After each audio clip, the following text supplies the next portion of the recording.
സ്വാഗതം. ത്രില്ലാന ത്രസിപ്പിക്കുന്ന കാഴ്ചകളുമായി തുടരുകയാണ് അല്ലേ? രസിപ്പിക്കൂലേ? നല്ല രസമായിട്ട് പോകുന്നുണ്ട്. ഇതിന് മറ്റേ പങ്കെടുക്കുന്ന കുട്ടികളൊക്കെ കുറച്ച് കഴിഞ്ഞ വരുന്നുള്ളൂ എന്നെ വിളിച്ചിട്ടുണ്ടല്ലേ. സത്യം പറഞ്ഞാൽ അതൊരു പോയിന്റ് ആണ് കേട്ടോ. നമുക്ക് പെർഫോം ചെയ്യാൻ ആളില്ല. കളക്ടറുടെ ഒരു വൈബും കൂടി എല്ലാവരും അറിയട്ടെ. ഒരു വൈബ് കളക്ടറാണ് തൃശ്ശൂരിനുള്ളതെന്നുള്ള 10 പേരങ്ങ് അറിയട്ടെ. തൃശ്ശൂർക്കാരല്ലാതെ ബാക്കിയുള്ള ജില്ലക്കാരും അറിയണമല്ലോ. നമ്മുടെ ഗായക സംഘം ഇവിടെ അടുത്തതൊരു ഗാനമേളയിലേക്ക് നമ്മൾ കിടക്കുകയാണ്. നമ്മുടെ ക്യാമറമാൻ സുജി പട്ടാമ്പി നയിക്കുന്ന ഗാനമേളയിലേക്കാണ്. പാടാം. റെഡിയല്ലേ? നമ്മുടെ സ്റ്റാഫാണ്. നമ്മുടെ സ്റ്റാഫ് ഇവിടെ എല്ലാവരും റെഡിയാണ്. റെഡിയല്ലേ? നീ കളക്ടർ എങ്ങനെയാ? കളക്ടർ സൂപ്പറാണ്. കളക്ടർ എങ്ങനെയുണ്ട്? ആരാധകർ വൃന്ദം ഹെൽത്തിന് എവിടെയാന്ന് അതുപോലും അറിയില്ല കേട്ടോ. തൃശ്ശൂർ മെഡിക്കൽ കോളേജിൽ PR ആണ്. ശരി, അപ്പൊ തുടങ്ങാം. റെഡി 1 2 3. കൈകൊട്ടു പെണ്ണേ കൊഞ്ചും വളയിട്ട് കൈകൊട്ടു പെണ്ണേ കൊഞ്ചും വളയിട്ട് കൈകൊട്ട് കരിമാടിക്കുട്ടനും നന്ദിനി കുട്ടിക്കും മാറ്റും നോറ്റുണ്ടായ കല്യാണം കരിമാടിക്കുട്ടനും നന്ദിനി കുട്ടിക്കും മാറ്റും നോറ്റുണ്ടായ കല്യാണം നാദസ്വരം വേണം തകിലു വേണം പിന്നെ ആശാൻ ചേട്ടന്റെ തട്ടു വേണം നാദസ്വരം വേണം തകിലു വേണം പിന്നെ ആശാൻ ചേട്ടന്റെ തട്ടു വേണം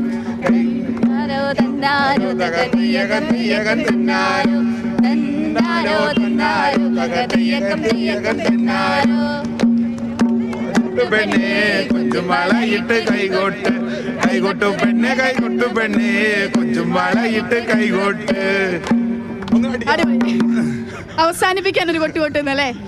എന്നിട്ട് കലോത്സവത്തെ പറ്റി പറയുമ്പോഴേ ഈ തൃശ്ശൂര് ഇത്തവണ കപ്പടിക്കും.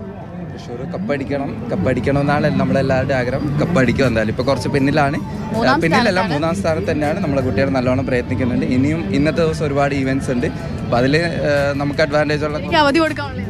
അതെ, എനിക്ക് അവധി കൊടുക്കാനുള്ളതാണ്. ശരിക്കും ഒരു കളക്ടർ നേരിട്ട് കാണുമ്പോൾ ചോദിക്കണം എന്ന് വിചാരിച്ചത്, മഴക്കാലം ആകുമ്പോഴത്തേക്കിനും കുട്ടികളുടെ മെസ്സേജുകളാണ് ലീവ് തരണം എന്ന് പറഞ്ഞിട്ട്. അത് ശരിക്കും ഇപ്പൊ എൻജോയ് ചെയ്യുന്നുണ്ടോ? അല്ല, ഇപ്പൊ പ്രത്യേകിച്ച് മഴക്കാലം ആവണമെന്നില്ല, അല്ലാത്തപ്പോഴേ ലീവ് വേണമെന്ന് തന്നെയാണ്. ഒരു വെക്കേഷൻ, ക്രിസ്മസ് വെക്കേഷൻ കഴിഞ്ഞ് കഴിഞ്ഞാൽ വെക്കേഷന്റെ ക്ഷീണം തീർക്കാൻ വേണ്ടിയിട്ട് അവധി വേണം. പക്ഷെ അത് രസമാണ്. ഓരോ കുട്ടികളെ രസമായിട്ടാണ് ചോദിക്കുന്നത്. അവർക്ക് എൻജോയ് ചെയ്യുന്നുണ്ട്. ഞാൻ വളരെ സീരിയസ് ആയ ഒരു ചോദ്യം ചോദിക്കട്ടെ. തൃശ്ശൂരെ കാര്യം നമ്മൾ പറഞ്ഞു, പക്ഷെ ഇടുക്കിന്നാണ്. ഇടുക്കി ഇതുവരെ കപ്പ് നേടിയിട്ടുള്ള കലോത്സവത്തെ ഞാൻ മനസ്സിലാക്കുന്നത്. ഇടുക്കിയിൽ അവസാനം കലോത്സവം നടന്ന 2001 41ാമത് സംസ്ഥാന കലോത്സവം. അതിനുശേഷം ഇടുക്കിയിൽ അതിനുള്ള സൗകര്യമില്ല, ഇതുപോലെയുള്ള സൗകര്യങ്ങളില്ല. ഇടുക്കിയിലുള്ള കുട്ടികൾക്ക് ഇതുപോലെ എത്താൻ സാധിക്കുന്നില്ല. അപ്പോൾ അതിലൊക്കെ സാറ് സ്വാഭാവികമായിട്ട് ലയത്തിലൊക്കെ അവിടെ വളർന്ന് ജീവിച്ച് വളർന്ന ഒരാളാണ്. അപ്പം സാറിന് എങ്ങനെയാണ് അതിലൊക്കെ ഉള്ളൊരു കൺസേൺ, എങ്ങനെയാണ് അതിലുള്ള ആഗ്രഹം? അത് ഒരുപാട് കാര്യങ്ങളിൽ അത് പിന്നിലാണ്. അത് ഇങ്ങനത്തെ അക്കാഡമിക്സിൻ്റെ കാര്യങ്ങളിലായാലും ഓപ്പർച്യൂണിറ്റീസിൻ്റെ കാര്യത്തിലായാലും ഒരുപാട് കുറവുകളുണ്ട്. മറ്റ് സ്ഥലങ്ങൾ പോലെയല്ല, ഈ അവസരങ്ങളൊക്കെ അവിടെ കുറവാണ്. ഇതുപോലത്തെ ഓപ്പർച്യൂണിറ്റീസ്, പഠിക്കാനുള്ള സൗകര്യങ്ങളും പിന്നെ സാമ്പത്തികമായിട്ട് അങ്ങനെ പല കാര്യങ്ങളിലായിട്ട് പിന്നിലാണ്. പക്ഷെ കുറച്ച് മെച്ചമായിട്ട് വരുന്നുണ്ട്. വരും വർഷങ്ങളിൽ മെച്ചമാവുമായിരിക്കും. ഇന്നലെ തന്നെ ഒരു 2 കുട്ടികൾ ഇടുക്കിയിൽ നിന്ന് വന്നിട്ടുള്ള, ഏലപ്പാറയിൽ നിന്ന് വന്നിട്ടുള്ള 2 കുട്ടികളുണ്ടായിരുന്നു. ഒരു കോമ്പറ്റീഷനിൽ പങ്കെടുത്തിട്ട് A ഗ്രേഡ് കിട്ടിയിട്ട് വന്ന് കണ്ടിട്ടുണ്ടായിരുന്നു. അപ്പോൾ അങ്ങനെ വരും വർഷങ്ങളിൽ അത് ഇമ്പ്രൂവ് ആവുമെന്നാണ് വിചാരിക്കുന്നത്. മാറ്റം വരുന്നുണ്ട് അല്ലേ? ശരി. അപ്പോൾ ഞാൻ കുറെ കേട്ടിട്ടുണ്ട്, അമ്മ അംഗനവാടി ടീച്ചറാണ്, അച്ഛൻ കൃഷിയായിരുന്നു എന്നൊക്കെ. ഇപ്പോഴും അമ്മ അംഗനവാടി ടീച്ചർ തന്നെയാണ് അല്ലേ? എങ്ങനെയാണ്? അമ്മ ഇപ്പോഴും അംഗൻവാടി ടീച്ചർ തന്നെയാണ്. അംഗൻവാടിയിൽ പോകുന്നുണ്ട്. കാവക്കുളം എന്ന് പറഞ്ഞ അംഗൻവാടിയിലാണ് പോകുന്നത്. വീടിൻ്റെ അടുത്ത് തന്നെയാണ്. കഴിഞ്ഞ പ്രാവശ്യം പോയപ്പോഴും ഞാൻ അംഗൻവാടിയിൽ പോയിട്ടുണ്ടായിരുന്നു. അവിടുത്തെ കുട്ടികളെ കണ്ടിട്ടുണ്ടായിരുന്നു. സാറിന് നേരത്തെ അറിയാവോ? എന്തെങ്കിലും പരിചയം വല്ലതും ഉണ്ടോ? നേരത്തെ പരിചയം സാറ് അത് ഏത് വഴിയാണെന്നുള്ളതാണ് സ്നേഹനോട് പറയുന്നത് പറഞ്ഞിട്ടുണ്ട്. ഒരേ ജില്ലക്കാരാണ്. പിന്നെ അത് മാത്രമല്ല, സാറ് റാങ്കൊക്കെ കിട്ടി.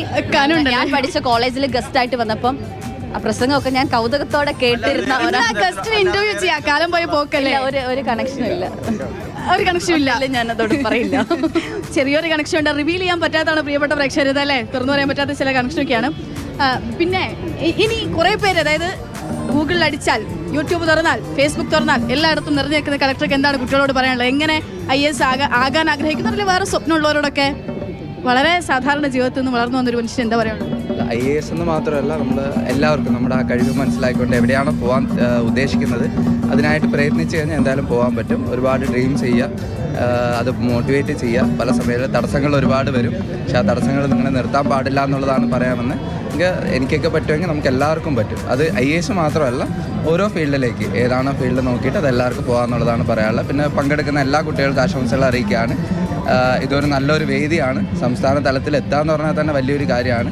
ആ വേദിയിൽ അവതരിപ്പിക്കുക എന്നുള്ളത് തന്നെ വലിയ കാര്യമാണ്. അതൊരു വലിയ അവസരമാണ്. നല്ല എക്സ്പീരിയൻസ് ആയിട്ട് എല്ലാവരും പോവുക. പിന്നെ വിജയം ഇതൊക്കെ അതിൻ്റെ ഭാഗമാണ്. നമ്മൾ മാക്സിമം എഫേർട്ട് എടുക്കുക എന്നുള്ളതാണ്. ഇതൊക്കെ പറഞ്ഞാൽ കപ്പ് കിട്ടിയില്ലെങ്കിൽ നമുക്ക് സങ്കടം വരും. ഓക്കെ.